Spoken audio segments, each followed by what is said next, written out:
They called me ruthless, cold, the kind of woman who built empires alone and ate dinner by herself in a glass penthouse. I never denied it. I didn't have time for excuses or empathy until the night I collapsed in my office. The hospital smelled of bleach and resignation. The doctor didn't sugarcoat it, a rare blood disorder. No treatment, no cure, just time. A little ticking invisible clock. 3 months at most. Funny how you only start to see life when yours is being taken. That's when I saw them. 5 boys huddled under a broken street lamp in the rain. No shoes, no parents, no future. Just shadows. Nobody looked at. I could have walked past. I had before. But that night, something changed. I had nothing left to build. But maybe I still had something left to give. They used to call me the Ice Queen. Not to my face, of course. But I heard the whispers when I walked past the boardroom.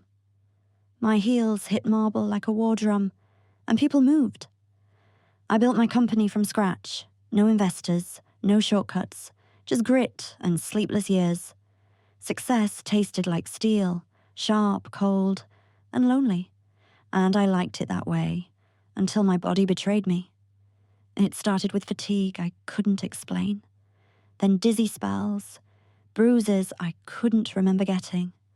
I was too busy to care, until I passed out at a client dinner. The hospital visit was supposed to be quick. Routine. Instead, I left with a diagnosis no amount of money could fix. A rare form of leukemia, late stage, aggressive, 3 months, maybe less. The strange thing about dying is how quickly you start to see what you've ignored. One night, stuck in traffic on a rainy street, I saw them. 5 boys, dirty, barefoot, hiding under a collapsed billboard, shivering, sharing one torn blanket between them. They weren't begging, just surviving. I looked away at first, but when I glanced again, the smallest one looked right at me, and he smiled. I don't know why, but I couldn't drive off. The next day, I came back with blankets, food. They didn't ask questions, just devoured what I brought like animals. Day after day, I returned, bought them shoes, paid for a motel room, watched them slowly trust me, their eyes softer, their shoulders less tense. I never told them I was dying. I just told them I had time. I found out their names. Tariq, the eldest, barely 12. He protected the others like a soldier. Mikey and Rohan, twins, always laughing, even with nothing. Samir, the quiet one. And little Rafi, the one who smiled. I enrolled them in school, paid a retired teacher to tutor them until they caught up. My board thought I was distracted. My assistant asked if I'd gone soft. I didn't answer. I didn't have time to explain. My health got worse. Some days I could barely walk, but I kept showing up, because for the first time, I wasn't building for me. I was building something that might outlive me. A few weeks ago, Tariq hugged me. Just hugged me. No words. And I broke. Not because I was weak, because for once, someone held me like I mattered. I started giving away things that didn't matter anymore. Designer bags, watches, stocks, even my corner office. But the boys? I gave them my time, my stories, my name when it mattered. I didn't want to be remembered as the woman who built skyscrapers. I wanted to be remembered by 5 boys who used to sleep on concrete. Some nights, I'd lie awake in the motel lobby chair, watching them sleep. Rafi always curled into my coat. Mikey talked in his dreams. Once, I heard him whisper, "Mom?" I didn't correct him. My lawyer thought I'd lost my mind when I asked about legal guardianship. "You're terminal," he said. "You're not thinking clearly." But I was thinking more clearly than ever. I set up a trust, paid for everything: school, housing, health. I made sure no one could touch them when I was gone, but I was running out of time. The pain had become a constant companion. My reflection no longer looked like me. Pale skin, brittle hair, eyes too tired to fight. But around the boys, I smiled. I laughed. I became someone I never knew I could be. One afternoon, Rohan brought me a drawing. It was the 6 of us, crayons on scrap paper.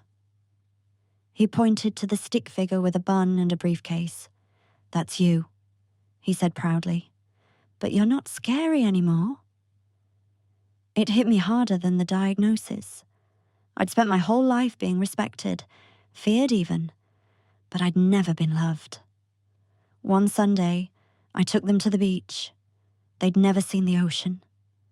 I watched them run into the waves, screaming with joy, salt and sunlight in their hair.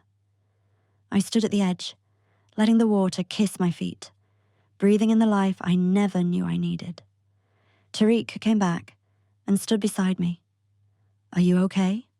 he asked, not like a kid, but like someone who already knew the answer. I nodded, eyes stinging. "Just tired." That night, I wrote them a letter. Each one. I told them how proud I was, how strong they were, how they made my last days the best of my life. I didn't want them to mourn me.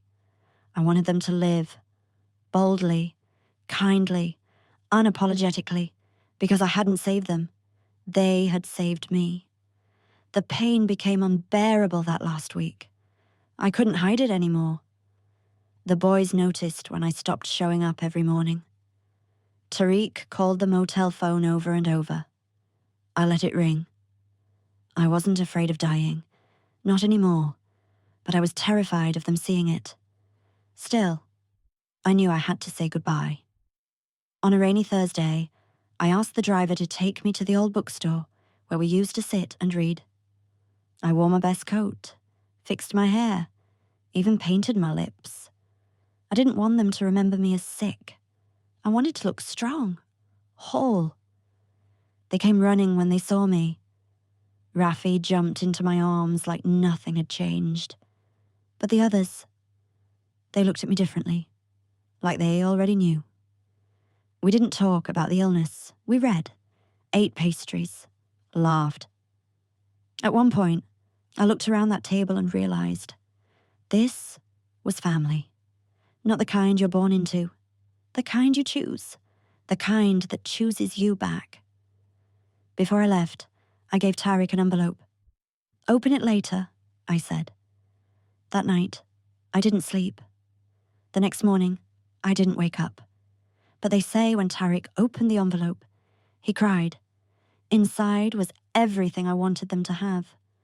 Passwords to the trust account, school documents, legal guardianship papers, and 5 short letters. I told each of them what I saw in them.